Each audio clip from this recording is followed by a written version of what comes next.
dans les incroyables aventures du Captain. Ah, mon budget. Magnifique terre de contraste, au rude climat qui forge de rudes sentiers, qui forge de rudes capitaines.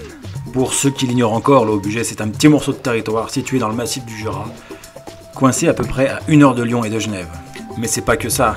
C'est aussi un lieu avec des paysages à couper le souffle. Ça déborde de patrimoine et ça dégueule de gastronomie, notamment avec les quenelles de brochet, sauce nantua au bord de queue d'écrevisse. Grosse fierté nationale. Et c'est pour toutes ces raisons et bien d'autres encore que j'ai envie de découvrir, plutôt de le redécouvrir. Alors embarquez avec moi pour un tour du budget. Comme le Tour de France en moins cher. Je vous ai dit que c'était une terreur de climat. Et ben quand le ciel s'arrête à nous pisser sur la tête, on en profite vite pour sortir et aller faire du vélo. Autant vous dire qu'il faut aimer les feuilles mouillées, la boue et quand ça glisse. Même si la chanson dit que mon beau sapin c'est le roi des forêts, pas ici non. Ici le vrai roi de la forêt c'est le buis. Ça fait un vieux bruit quand même hein. Il est aussi vert que le sapin, il garde son feuillage toute l'année. Et il a un bois super dense. Et c'est pas pour rien que les Jurassiens l'apprécient fortement pour tailler des pipes et faire des boules de cochonnet. Il fait bien des... À l'échelle d'un pays, il est tout petit, mais il arrive encore à me surprendre ce vieux budget. Et quand on veut redécouvrir quelque chose de plus simple, c'est de commencer par ce qui est à côté de la maison. Ici, je suis sur un chemin qui relie les parcelles entre elles. Le gros avantage des chemins de parcelles, c'est que c'est déjà ouvert. Et ça demande que très peu d'entretien. Et en ajoutant un tronc et 2 bouts de branches par-ci par-là, on arrive à obtenir un trail tout à fait satisfaisant. Enfin, c'était jusqu'à ce que je tombe sur cette magnifique portion shapée avec amour. Je suis à 5 km de chez moi et je connaissais pas du tout cette portion. Mais je crois deviner que c'est Julien, le frère de mon voisin, qui l'a ouverte, travaillée et shapée avec amour. Il a même ajouté ce magnifique drop assez mastoc. Wow, il est correct, ce sera pour une autre fois. Et en raison des conditions climatiques très humides et de ma phobie des ponts mouillés, je vais piteusement le slipper. Comme la double en bas, j'ai besoin de prendre en route quelqu'un pour passer ce genre de truc. Putain, classe et... Mais enfin bon...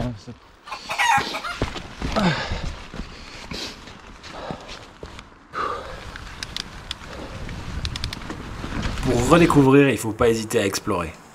L'exploration, ça implique de prendre des chemins qu'on prendrait jamais, et de s'aventurer dans des coins qu'on connaît pas. Mais surtout, ça implique de se fader des montées absolument dégueulasses. Et dans mon infinie bonté, je vous ai coupé celle que je viens de faire.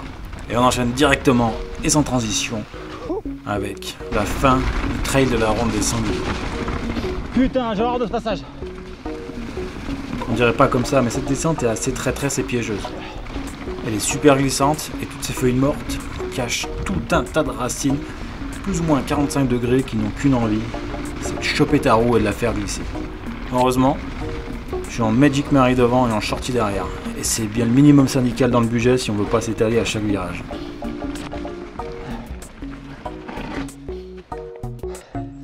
J'adore ce passage. Me demandez pas pourquoi, c'est peut-être les aiguilles au sol, la couleur des arbres. Mais il y a un truc tout à fait exotique qu'on ne retrouve nulle part ailleurs, et surtout pas ici. Et c'est pour ça que j'aime le prendre à chaque fois. Ça en revanche, c'est pas génial. Putain, on déconne. On se croirait chez Blair Witch. Je sais pas qui a fait ça, mais c'est d'un goût absolument douteux. Je cause, mais il fait de plus en plus sombre, et le soleil se couche tôt sous ces latitudes.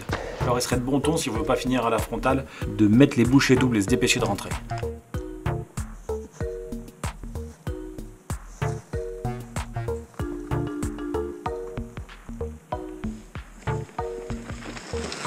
Ce qui va suivre, c'est pas une nouveauté, c'est même pas une découverte. Mais vous savez, c'est ce genre de chemin qu'on fait une fois de temps en temps et qu'on n'arrête pas de vanter auprès des copains. Alors, tu vas voir, il est génial. Mais le truc, c'est qu'on le fait tellement pas souvent qu'on en oublie un peu sa saveur. Et celui-là est particulièrement testy. Ce sentier permet aux parapentistes de rejoindre une aire de départ. Imaginez-vous un peu les gars crapahutés avec leur énorme sac à dos qui doit peser plus de 20 kg sur ce chemin qui a une pente absolument infâme et qui est plein de cailloux roulants et de feuilles bien glissantes la majeure partie de l'année. Je vous l'ai répété souvent, mais le Haut-Bugey c'est un massif calcaire. Et le calcaire c'est poreux, ce qui veut dire que l'eau rentre quand il pleut. Et ces périodes de gel et de dégel ont fait éclater tout un tas de cailloux, encore un peu plus que d'habitude. C'est pourquoi ce chemin est si aléatoire.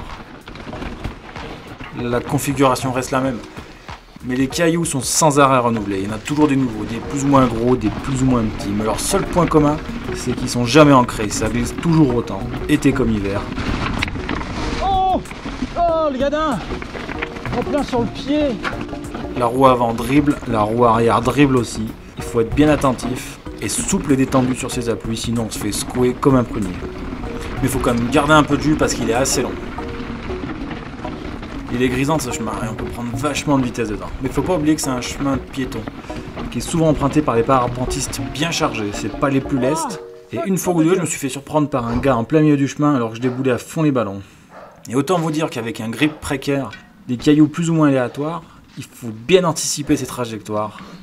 Et dur hein. Mais on a la vue sur le lac.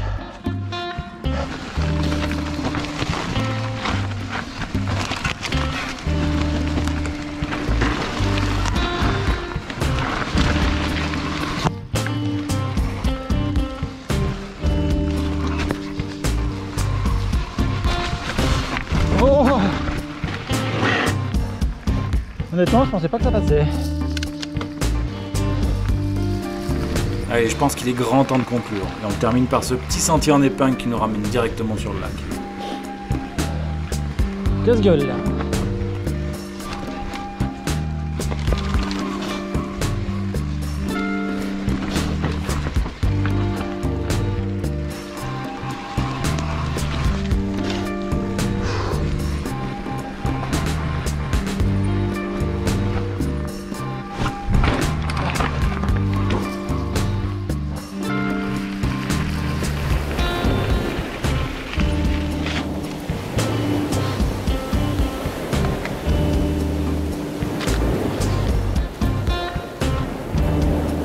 Profitons donc de quelques instants de quiétude avec ce fantastique coucher de soleil sur le lac et ce ciel de vanille alors que je me rentre à la maison.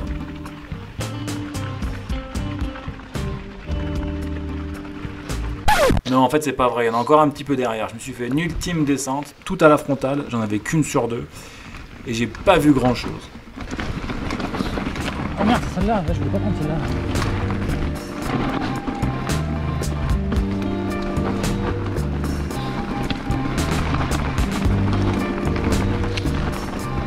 Quand on roule de nuit, on termine de nuit. Et quand on roule de nuit dans le budget, on rentre avec un vélo absolument boueux, sale et crado au possible. Ça implique donc de se faire une petite séance de récurage Pas nocturne. ouf. En même temps, j'y vois rien et je suis fatigué. Je vais pas s'attendre à venir. Hein. Allez, ciao bye les potes, je vous dis à bientôt. Faites du vélo, soyez prudents et mouchez-vous dans votre coude. Et joyeuse année 2021, et surtout la santé. Hein. Allez, pendant que je vous tiens, je vais vous faire une petite confession. Au début, les plans fixes, ça commence comme ça. Mais au bout d'un certain temps, ça se termine comme ça. C'est épuisant de remonter chercher cette putain de caméra.